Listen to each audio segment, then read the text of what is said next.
Welcome to the Teacher's Lounge. Today we're with Amy Shepard, middle school teacher at Roseville Charter Academy, and we are talking about communication with parents. And this is a topic I've wanted to do for a while, and Amy's somebody I've wanted to talk to about this topic because I think there's a lot of content around student engagement, student relationships, creating relationships. But something I don't think that's covered nearly enough, especially for a newer teacher, is this communication with the parents.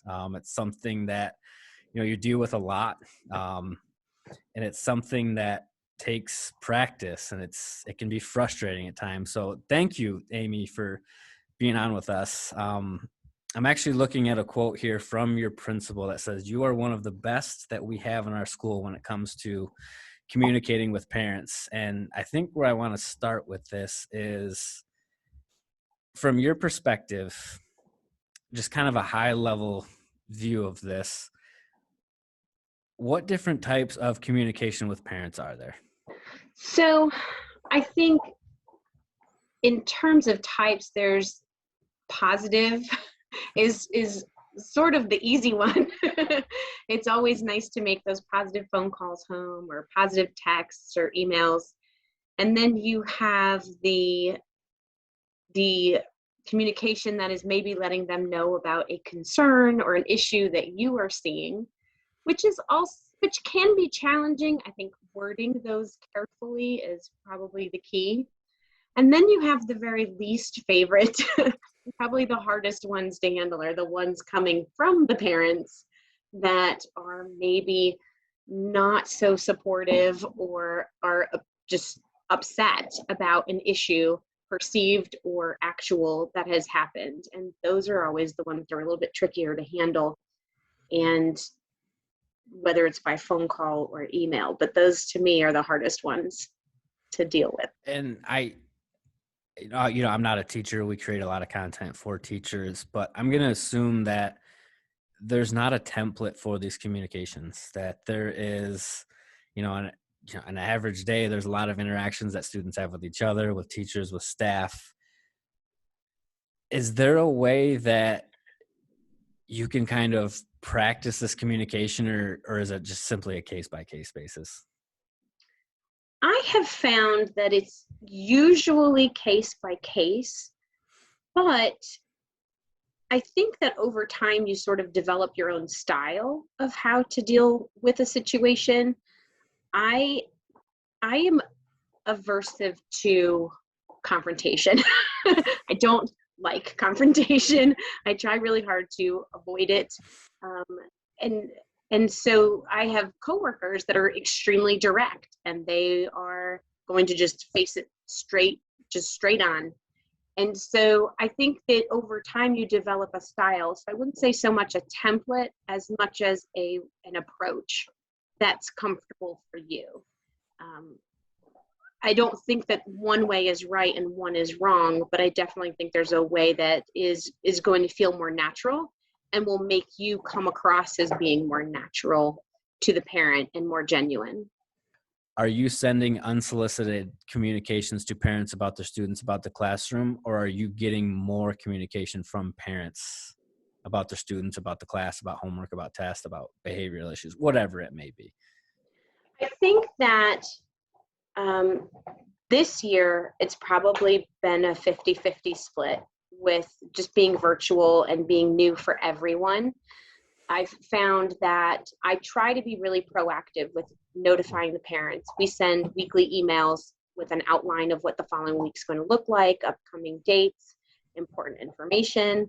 And I think that all teachers can agree that not all parents necessarily review those, but I do think it's important to send them so that at least if it's Sunday night and they have a question, they have something to look at that might be able to answer their question. I do find that more often than not, they're likely to just email on Sunday night and ask you the question that was in the email that was sent. So I've found that that's probably more the case this year than previously, because I think parents are juggling so much as well and trying to keep up with everything. But I think normally I would say I probably provide more communication again, I think being proactive, letting parents know, hey, there's a big project coming up next week. You don't have to do anything, but this is what the kids are going to be doing. This is what the kids are responsible for. Here's the rubric that they'll need for this project or we'll be using. I think that that's really helpful to give parents that heads up.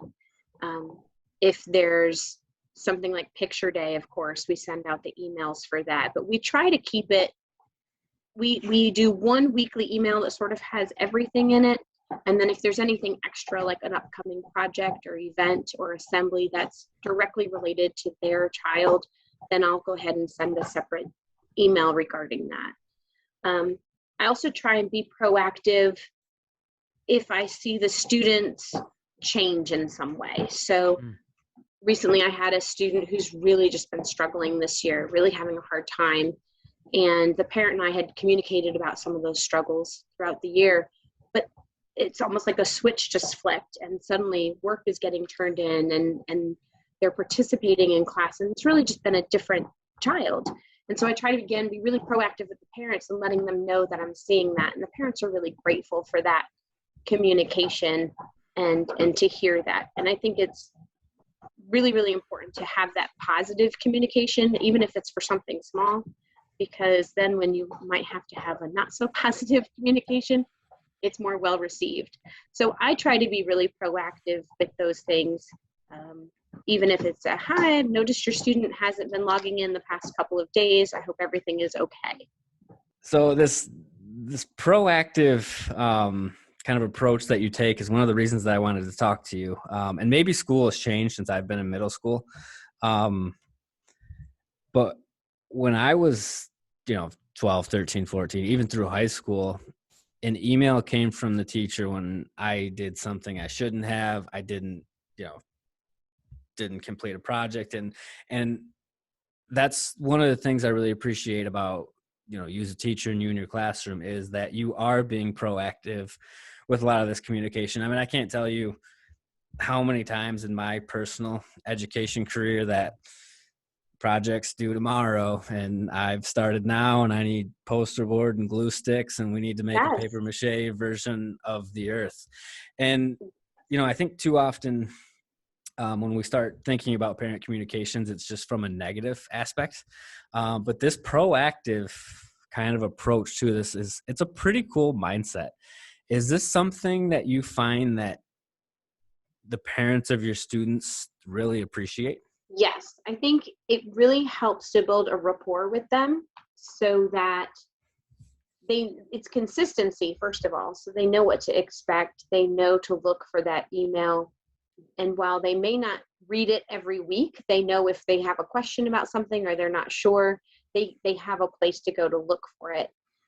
I also think it's important by sending those positive emails or reminders that it does build a rapport with them and it helps them to trust you.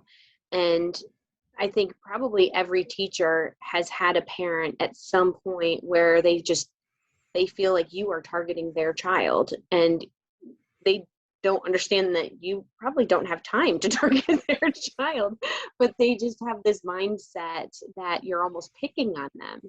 And you can do so many positive things to help avoid that. I think if you start the year off super positive, and that way when you do go to them with that concern about a project or an incident in the classroom, that there's more of a trust with you that they have.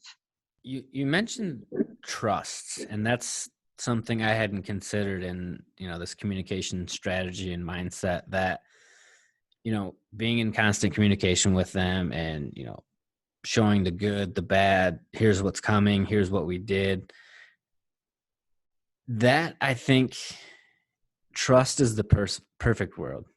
It's a word that kind of builds equity, that through this communications with the parents, that, if something negative does come up, it doesn't feel like you're targeting their child.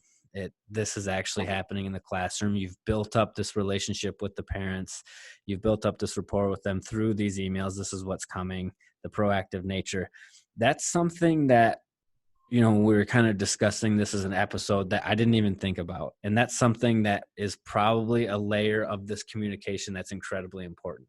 I think so. It really helps to have that with them, as much as possible. And I think being in a virtual environment, I haven't had the same relationship, our opportunity to build those relationships this year, because I don't see the parents in the hallway or at the school events and things. And so I miss that interaction with them.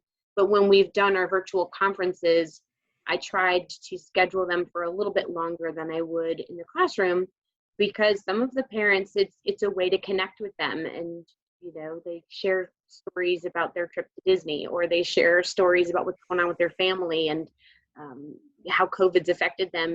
And so it does help to build that relationship with the parents too, just to extend those parent teacher conferences a little bit longer. And not all of them take advantage of it.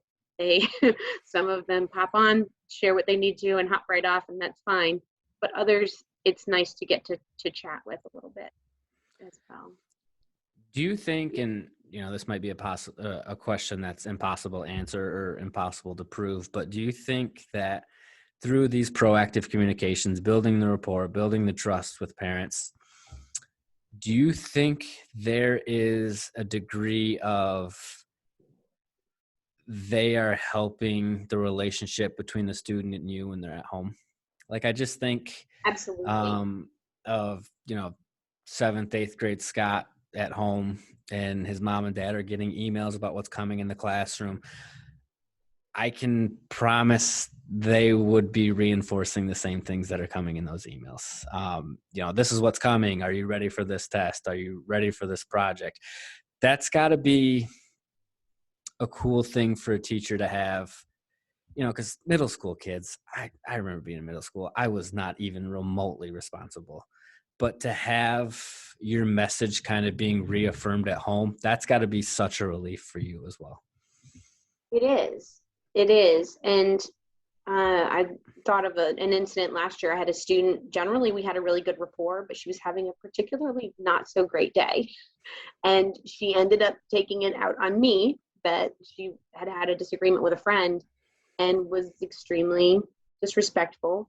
But when I talked to mom, because mom and I had built that rapport through conferences and those communications, she got right on it and addressed the concern immediately. And I knew that if I went to her with an academic concern or behavior concern at all, anything, that she was very supportive of me and understood that I was trying to help her daughter, that was why I was there. And that if I was letting her know something was going on, it was because I was genuinely concerned about it. And in that particular incident, it was very out of character. And so her mom very much trusted me in hearing what I had to say about the incident. And it wasn't that sort of a denial almost that it happened, or as that other parent on the very first day, well, if that happened, and I think building that rapport and taking that opportunity to have that throughout the year really helped in that particular incident. It could have gone very differently had she and I not ever had positive communications. I think the proactive stuff is great, especially for newer teachers. It's something that they might not have learned in college or even with student teaching, that can really help build these relationships with the parents, but also reinforce with the students. If I'm a new teacher and I am listening to this sounds amazing. It sounds like something I want to do, but it sounds like a lot, and it sounds like a big time commitment. How do you start carving the time out to do these? Because at the end of the day, you still have to teach, you still have to grade. There's a lot of other things going on. How do you make this maybe not the top priority, but how do you make this a priority and something that you physically can do in the course of a day? I find that for the positive ones, I rely a lot on just a quick email, because most parents have their smartphone with them. And they're going to get that email alert pretty quickly. And so it doesn't have to be a one-page summary of all the great things about their child.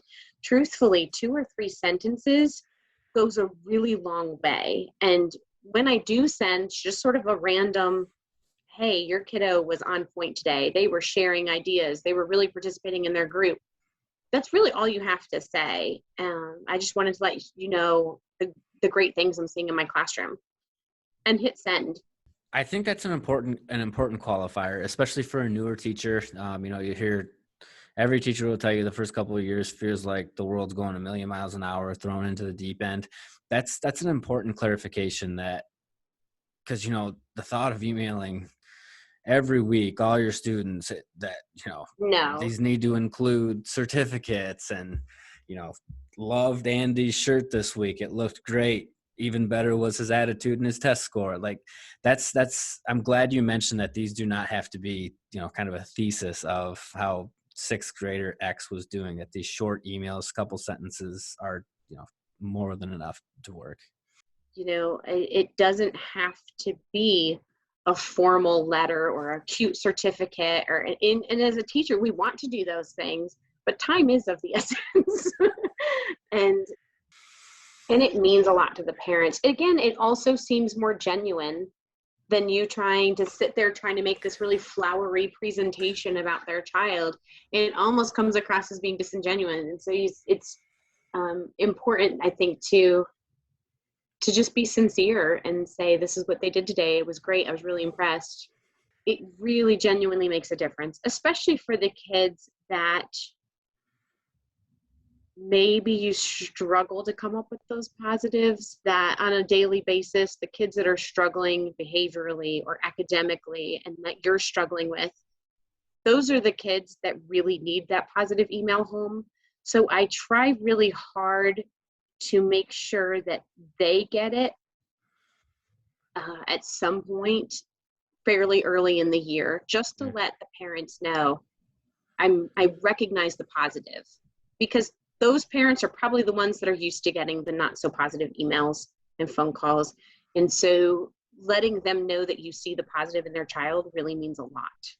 And so I think that's important. But I also think for those kids that are always outstanding and are always doing the right thing, I think they often tend to get sort of left behind because they're doing the right thing and they don't get that acknowledgement. So I think it's important to get them as well and let their parents know that they are also seen and noticed and recognized.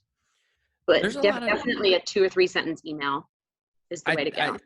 there's a lot of truth in some of the well-behaved kids with better grades kind of getting quote left behind on some of these communications. I mean, you're not going to get a lot of sympathy from me from the straight A, never had detention or a tardy. My sister was valedictorian and I kind of skated through. But to your point, that you can't, I think too often the negative kids and situations get the focus when it comes to communication. Yeah. And person X with an A never had an issue, turns in their homework all the time.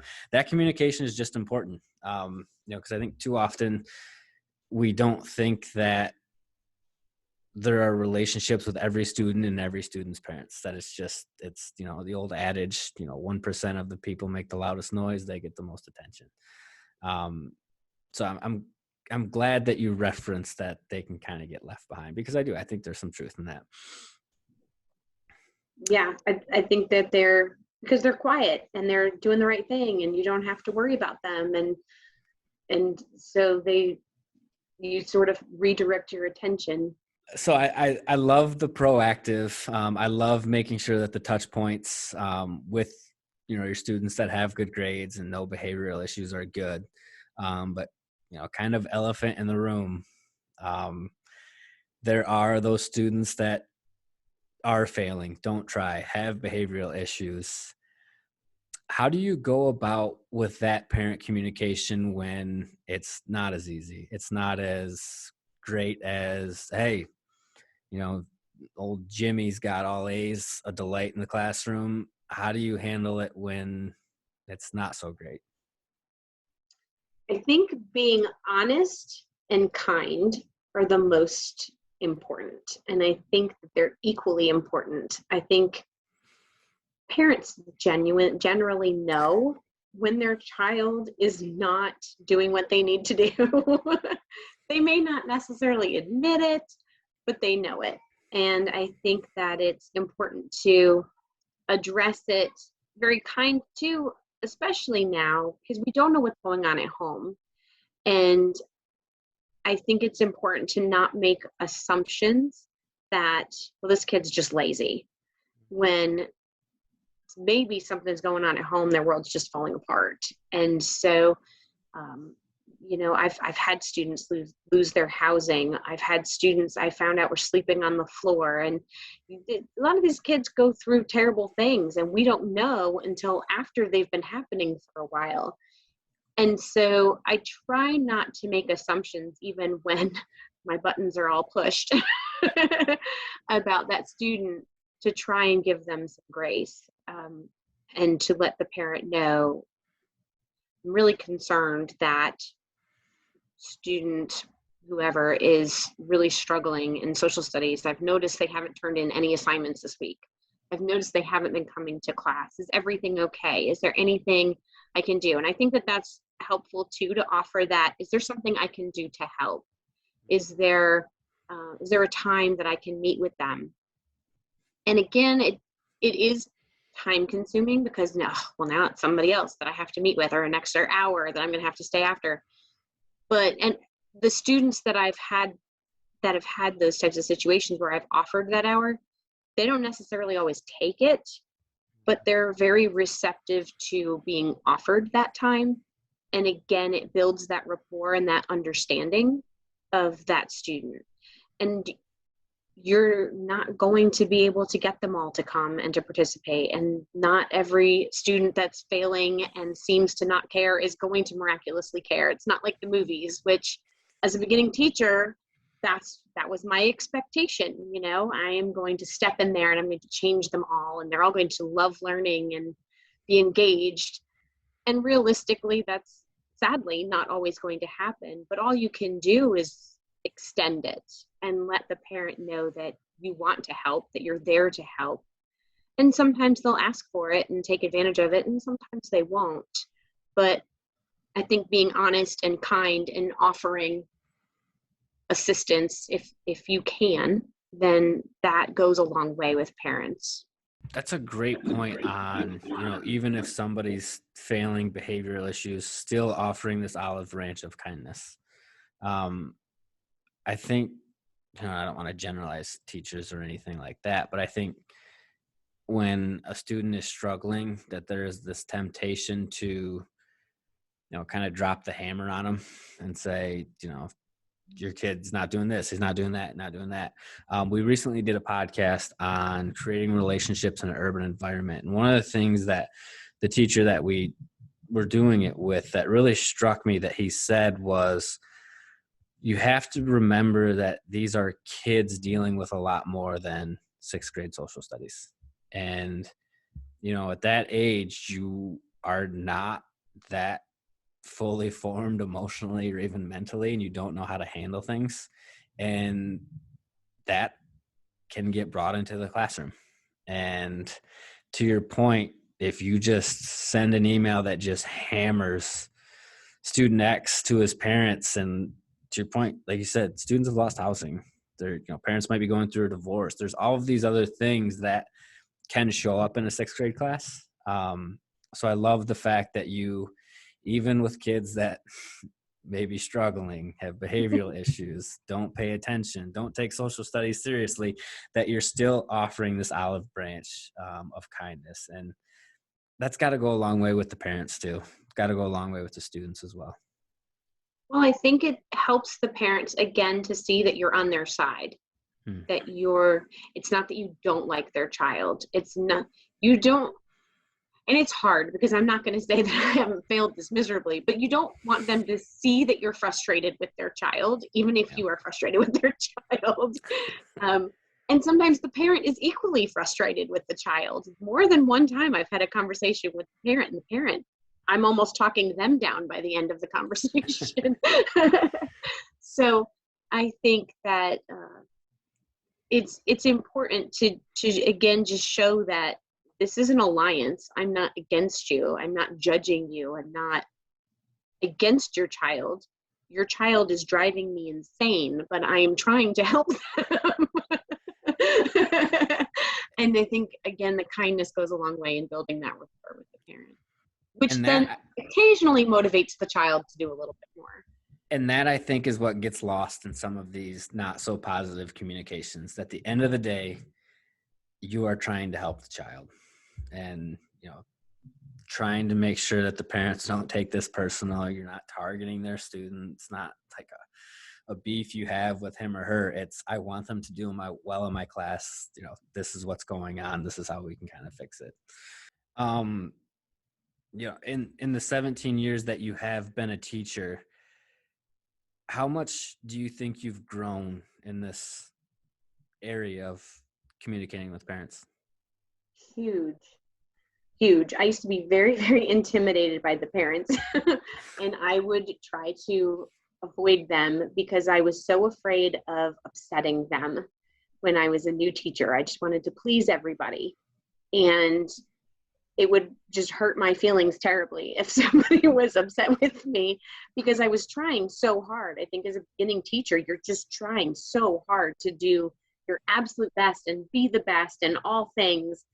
And so I think that I've learned to not take things personally. I've also learned that it is okay to write an email and delete it 3 or 4 times before you get it in a professional manner and say what needs to be said in the way it needs to be said.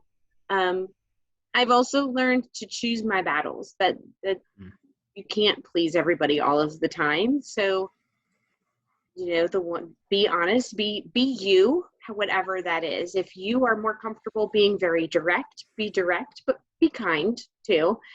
And then I think there's a difference between blunt and direct. And I would advise more direct than blunt.